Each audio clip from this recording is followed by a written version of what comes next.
السلام علیکم خواتین و حضرات۔ آج مرزا غالب کی جو غزل لے کر ہم آپ کی خدمت میں حاضر ہوئے ہیں اس کا پہلا شعر ہے: تیرے توسن کو صبا باندھتے ہیں، ہم بھی مضموں کی ہوا باندھتے ہیں۔ توسن کہتے ہیں گھوڑے کو، جو گھوڑا اپنی مستی میں ہو، کلیلیں کر رہا ہو، اس کو توسن کہتے ہیں۔ اور ہوا باندھنے کے دو معنی ہو سکتے ہیں، ایک تو جھوٹی ساکھ قائم کرنا، اور ایک روب جمانا یا زور دکھانا، اس کو بھی ہوا باندھنا کہتے ہیں۔ تو وہ اپنے محبوب سے مخاطب ہیں اس شعر میں، اور کہہ رہے ہیں کہ جس کلیلے کرنے والے گھوڑے یا مست گھوڑے پر تو سوار ہے، ہم نے اسے صبا کے ساتھ تشبیہ دی ہے۔ صبا یعنی ہوا، اور تشبیہ دینا ہوتا ہے کوئی کسی چیز کو کسی چیز سے ملا کر بیان کرنا۔ جیسے آپ کہہ دیں کہ بھائی کسی موٹے تازے آدمی کو کہہ دیں کہ وہ دیو ہے، تو دیو کی طرح وہ ہو گیا۔ بہت تیز آدمی چل رہا ہو تو آپ کہہ سکتے ہیں کہ جی وہ جن کی طرح تیز چل رہا تھا، وغیرہ۔ تو اس طرح اپنے مضمون کے لیے ایک جھوٹی ساکھ پیدا کرنے کی کوشش کی، یعنی یہ تشبیہ ایسی نہیں ہے کہ ہم اس پر فخر کر سکیں۔ اور توسن یعنی گھوڑا، صبا اور ہوا، یہ ایک دوسرے سے بہت ملتے جلتے ہیں، تو ان کی مزید کیا تشریح کی جا سکتی ہے۔ تو کچھ تھوڑا سا، یعنی اس کو آپ طنزیہ شعر بھی کہہ سکتے ہیں کہ انہوں نے اپنا جو محبوب ہے، وہ جس گھوڑے پر بیٹھا ہے، اس کو صبا سے تشبیہ، یعنی انہوں نے تشبیہ دی، اور وہ کہتے ہیں کہ ہم بھی مضمون کی ہوا باندھتے ہیں، یعنی یہ ہے تو ایک طرح سے جھوٹی ساکھ ہی ہے جس کی انہوں نے اس شعر میں تعریف کی ہے۔ اگلا شعر ہے کہ آہ کا کس نے اثر دیکھا ہے، ہم بھی ایک اپنی ہوا باندھتے ہیں۔ آپ دیکھیے یہاں پر ہوا باندھنا جو ہے اس شعر میں، وہ روب جمانا ہے، زور دکھانا ہے، یعنی اس کے معنی یہاں پر تبدیل ہو گئے۔ آپ اس کو یہاں پر بھی ایک جھوٹی ساکھ کے معنوں میں استعمال کر سکتے ہیں، لیکن شعر جو ہے اس میں، یعنی جو اگلا مصرع ہے ہم بھی ایک اپنی ہوا باندھتے ہیں، اس میں زیادہ مناسب رہے گا روب جمانا یا زور دکھانا۔ تو فرماتے ہیں کہ ہم آہ تو کرتے ہیں، لیکن اس کے اثر کی حقیقت ہمیں اچھی طرح پتہ ہے، یعنی ہم اب تک بہت آہیں کرتے رہے، لیکن ہم نے آج تک اس کا اثر دیکھا نہیں۔ تو بس یہی کہہ سکتے ہیں کہ اس طرح ہم محبوب کے دل پر روب جمانے اور اسے یعنی اپنا ایک طرح سے متاثر کرنے کی کوشش کرتے ہیں، اور نتیجہ ہمیں معلوم ہے کہ کیا ہے، یعنی محبوب کو دکھانے کے لیے ہم آہیں بھرتے رہتے ہیں، جبکہ یہ آہیں جو ہیں یہ بے نتیجہ ہیں۔ اب شعر کی یہ خوبی ہے کہ فرمایا آہ کا کس نے اثر دیکھا ہے، یعنی اپنی آہ تو بے اثر ہے ہی، مگر اس کی بے اثری کا ایسا یقین دل میں بیٹھ گیا ہے کہ کسی دوسرے کی آہ کا اثر بھی قابل قبول نہیں سمجھا جا سکتا۔ یعنی اپنے تجربے کی روشنی میں وہ کہہ سکتے ہیں کہ یہ دن رات جو دوسرے لوگ آہیں بھرتے رہتے ہیں، تو ان کا کوئی اثر نہیں ہونا، جیسے ہم ایک اپنی ہوا باندھے ہوئے ہیں، محبوب کو متاثر کرنے کے لیے دن رات آہیں بھرتے رہتے ہیں، ان کا کوئی اثر نہیں ہے۔ تو وہ دوسروں کے لیے بھی کہہ رہے ہیں کہ بھائی ہمارے دل میں تو اس بات کا، ہمارے دل سے تو اس بات کا یقین ہی اٹھ گیا ہے کہ آہ کا بھی کوئی اثر ہوتا ہے۔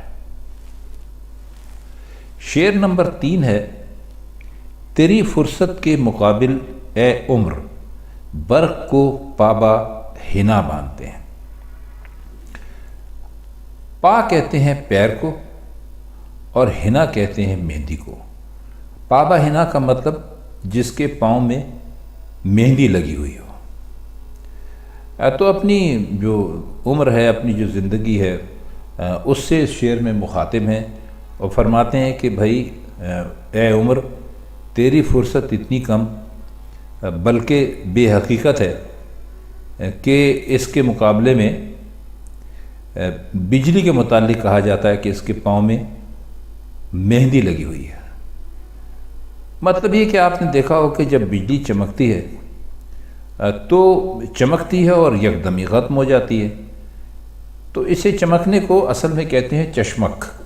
بجلی کے جو چمکتی ہے اس کو چشمک کہتے ہیں۔ تو یہ کہتے ہیں کہ اس سے زیادہ تو بھائی کوئی چیز بھی کم وقفے کے لیے دکھائی نہیں دیتی، یعنی کم فرصت کی کوئی چیز نہیں ہے۔ تو لیکن عمر اس مقابلے میں بھی اتنی کم ہے کہ بجلی کے پاؤں کو بھی گویا مہندی لگی ہوئی ہو۔ اب اس کا مطلب کیا ہوا؟ اس کا مطلب یہ ہے کہ جس کے پاؤں میں مہندی لگی ہوئی ہو وہ اول تو چل ہی نہیں سکتا، ظاہر ہے چلے گا تو جو پاؤں میں مہندی لگی ہے وہ خراب ہو جائے گی، لیکن چلے گا تو تیز بالکل نہیں چلے گا۔ تو جس کے مقابلے میں بجلی کے پاؤں کو مہندی لگ جائے اس سے زیادہ کم عمر کس کی ہو سکتی ہے؟ آئیے اب اس کا اگلا شعر دیکھتے ہیں۔ قید ہستی سے رہائی معلوم اشک کو بے سر و پا باندھتے ہیں۔ قید ہستی کا مطلب زندگی کی قید، یعنی جینا، زندہ رہنا، اور رہائی کہتے ہیں آزاد ہونے کو، اشک کہتے ہیں آنسو کو، اور بے سر و پا کہتے ہیں کہ جس کا نہ کوئی سر ہو نہ کوئی پیر ہو۔ تو فرماتے ہیں کہ ہستی کی قید سے رہائی پانے کی کوئی صورت نہیں۔ آنسو کو دیکھیے، نہ اس کا سر ہے نہ اس کے پاؤں، گویا وہ ہستی کی قید سے نکل بھاگنے کی پوری تیاری کر چکا ہے، لیکن اسے بھی بے سر و پائی کے باوجود باندھ لیا جاتا ہے۔ یعنی شعراء جو ہیں وہ اپنے مضامین میں اسے بے سر و پائی کے باوجود باندھتے چلے جاتے ہیں۔ پھر ہستی کی قید سے رہائی کی کیا صورت ہو سکتی ہے؟ مختصر سا شعر ہے لیکن بڑے اچھے معنی ہیں اس کے۔ آپ اس کو 2-3 مرتبہ سنیں گے تو انشاءاللہ آپ کو سمجھ میں بھی آئے گا پوری طرح اور بہت لطف بھی آئے گا۔ اگلا شعر ہے، نشائے رنگ سے ہے وا شدے گل مست کب بندے قبا باندھتے ہیں۔ واشدے گل کا مطلب ہوتا ہے پھول کا کھلنا، اور نشہ رنگ کہتے ہیں یعنی جب آدمی نشے میں ہوتا ہے تو وہ جس طرح جو کچھ بھی کرتا ہے اپنے رنگ میں کرتا ہے، اپنے طریقے سے کرتا ہے۔ اور مست کہتے ہیں ان لوگوں کو جنہیں دنیا کی کوئی فکر نہیں ہوتی، یعنی جو اپنے حال میں مست رہتے ہیں، جیسے کہ پھول جب کھل جاتا ہے تو اپنی خوبصورتی میں اور اپنے رنگ میں مست رہتا ہے۔ اور بندے قبا کا مطلب ہوتا ہے، قبا کہتے ہیں لباس کو، اور بند کہتے ہیں وہ لباس کہ وہ ڈوریاں سمجھ لیجئے یا بٹن کہہ لیجئے آج کل کے زمانے میں کے مطابق، تو اس کو بندے قبا کہتے ہیں۔ تو فرماتے یہ ہیں کہ پھول رنگ کے نشے میں بس مست ہو کر کھل جاتا ہے۔ سب لوگ جانتے ہیں کہ جو بدمست ہوتے ہیں تو ان کی قباؤں کے بند کب باندھے جاتے ہیں؟ مطلب یہ ہے کہ جب اگر آپ انسان پہ اس کو لیجئے تو جب وہ اپنے موج اور مستی کے عالم میں ہوتا ہے تو اسے اپنی کسی چیز کی یعنی کوئی تمیز نہیں ہوتی، کیا اچھا ہے کیا برا ہے۔ تو اگر اس نے کوئی لباس بھی پہن رکھا ہے تو شریف آدمیوں کی طرح اس لباس کے پورے بٹن نہیں لگے ہوئے ہوتے، یا وہ اگر قبا ہے تو اس نے یعنی بند کر کے اپنے جسم کو نہیں چھپایا ہوتا۔ تو مطلب یہ ہے کہ جب پھول نشے کے رنگ میں مست ہو گیا تو اس کی قبا کے بند کھل گئے، یعنی پھول کھل گیا۔ دیکھیے کتنی خوبصورتی سے انہوں نے بات کی کہ پھول کے کھلنے کو کسی مست کی قبا سے تشبیہ دی ہے کہ جیسے پھول کھل جاتا ہے تو ویسے ہی جو مست ہوتے ہیں اس کی قبا کے جو بند ہوتے ہیں وہ بھی کھلے ہوئے ہوتے ہیں۔ تو پھول کو رنگ کی شراب فطرت نے مست کر دیا، یعنی شراب فطرت اس نے پی لی، اور اس قسم کی موضوع شراب فطرت نے، جو شراب ہے وہ فطرت نے ہر ایک کے لیے مہیا کر رکھی ہے، اور تو جب یہ شراب یعنی اپنا رنگ دکھاتی ہے تو ہر وجود کا جو کلی ہوتی ہے، بند کلی ہوتی ہے، اس کی آرزوؤں کی، اس کے ارمانوں کی، کچھ بھی کہہ لیجئے، وہ کسی پھول کی طرح کھل جاتی ہے۔ چھٹا شعر ہے کہ غلطی ہائے مضامی مت پوچھ، لوگ نالے کو رسا باندھتے ہیں۔ غلطی ایک کے لیے کہتے ہیں، اور جب اس میں ہائے لگا دیتے ہیں یعنی غلطی ہائے، تو اس کا مطلب ہوتا ہے بہت ساری غلطیاں۔ اور نالا کہتے ہیں رونے کو، اونچی آواز میں رونے کو، اور رسا کہتے ہیں پہنچ جانے کو یا قبول ہو جانے کو۔ اب اس شعر کے دو معنی ہیں جو بالکل صاف نظر آتے ہیں۔ ایک تو یہ کہ نالے کو رسا کہنا اور ظاہر کرنا بالکل غلط ہے۔ دوسرا اور گہرا مطلب یہ ہو سکتا ہے کہ اگر نالا رسا ہوتا یعنی پہنچنے والا ہوتا تو باندھنے میں کیوں کراتا ہے؟ تو اس کا باندھا جانا ہی اس کی دلیل ہے کہ وہ رسا نہیں ہے، یعنی مضمون شعر کی غلطی بالکل ظاہر ہے، بند جانے سے ہی اس کی جو رسائی ہے اس کا انکار ہوتا ہے۔ شعر ہے کہ اہل تدبیر کی واماندگیاں آبلوں پر بھی حنا باندھتے ہیں۔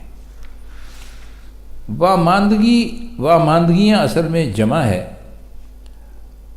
اور یہ جمع ہے واماندگی کی، اور اس کا مطلب ہوتا ہے تھکاوٹ یا تھک جانا، تھکان، بے چارگی یا لاچاری، کچھ بھی کہہ لیجئے۔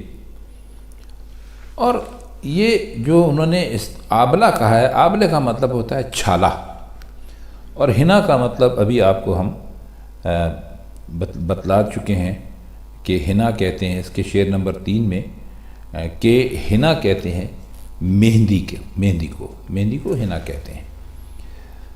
تو فرماتے ہیں کہ جو لوگ اپنے آپ کو بڑا عقل مند سمجھتے ہیں، تو اگر آپ ان کی بے چارگیوں اور لاچاریوں پر نظر ڈالیے کہ کسی کے پاؤں میں چھالے پڑ جائیں تو ان پر مہندی لگاتے ہیں۔ مطلب یہ کہ چھالے تو بذات خود چلنے میں رکاوٹ پیدا کرتے ہیں، اور ان پر مہندی لگا دی جائے تو چلنا اور بھی دوبھر ہو جائے گا۔ یعنی یہ تدبیر اور چارہ گری تو نہ ہوئی بلکہ لاچار کو اور لاچار بنا دیا۔ اب اس شعر سے ذرا جو اہل جنون ہوتے ہیں ان کے لیے تھوڑا سا ایک تعریف کا پہلو بھی نکلتا ہے، یعنی وہ پاؤں کے چھالوں کے ساتھ کانٹوں سے بھرے ہوئے جو صحرا ہوتے ہیں اس میں اطمینان سے دوڑتے پھرتے ہیں، اور کانٹوں ہی سے اپنے چھالوں کا علاج کرتے ہیں۔ اصل میں بات ان لوگوں کے لیے کہی گئی ہے کہ جو دیکھنے میں تو بہت ہی سمجھدار اور عقل مند ہوتے ہیں، چالاک ہوتے ہیں، لیکن جب وہ کسی مشکل کا حل تلاش کرتے ہیں تو اس کو مزید مشکل میں ڈال دیتے ہیں۔ آخری نے وفا باندھتے ہیں۔ سادہ پرکار کا مطلب ہوتا ہے کہ بظاہر تو بالکل سادہ نظر آئے لیکن اندر سے پورا ہو، اور خوباں کہا گیا ہے حسینوں کو، خوبصورتوں کو۔ یہاں آپ محبوب سے ہی مراد ہے، ان کی محبوبی کو کہہ رہے ہیں، تو اور پرکار ہوشیار یا چالاک یہ سمجھ لیجئے۔ تو فرماتے ہیں کہ غالب بے شک محبوب بظاہر سیدھے سادے دکھائی دیتے ہیں، لیکن اگر آپ ان کو اندر سے دیکھیں تو یہ بڑے چالاک اور بڑے ہوشیار ہوتے ہیں۔ ان کا کمال دیکھیے کہ ہم ایسے لوگوں سے وفاداری کا وعدہ کرتے ہیں، گویا ہمیں یہ وفا کا یقین دلانا چاہتے ہیں، حالانکہ ہم اس فریب میں آ نہیں سکتے۔ ان کی سادگی یہ ہے کہ سمجھ لیا کہ ہم ان کے فریب میں آ جائیں گے، اور پرکاری یہ کہ ہمیں فریب دینے کا ارادہ کرتے ہیں۔ تو اس سے اندازہ یہ کیجئے کہ انہوں نے ایک بہت ہی سچی حقیقت کا اظہار کیا ہے، یعنی کہ کوئی اگر ہمیں بیوقوف بنانے کی کوشش کر رہا ہے تو وہ خود بیوقوف ہے، کیونکہ ہم بھی خاصے عقل مند ہیں، اور پرکاری یہ ہے ان کی کہ وہ اپنے حسن کے اور اپنی اداؤں کا جلوہ دکھا کے ہمیں اپنی طرف مائل کرتے ہیں، لیکن ہم انہیں سادہ سمجھتے ہیں، کیونکہ وہ یہ نہیں جانتے کہ وہ جو ہمیں فریب دینے کا ارادہ کر رہے ہیں، ہم ان کے اس فریب کو خوب سمجھتے ہیں۔ تو خواتین حضرات، یہ تھی مرزا غالب کی آج کی غزل، اس کے مشکل الفاظ کی معنی اور شعروں کا کچھ مطلب۔ اگر اس تشریح کی روشنی میں غزل آپ کی سمجھ میں آ جائے گی تو ہمیں بہت خوشی ہوگی۔ تو اب ہم آپ سے چاہتے ہیں اجازت، آپ سے ملاقات ہوگی مرزا غالب کی کسی اور غزل کے ساتھ کسی اور محفل میں، تب تک کے لیے خدا حافظ۔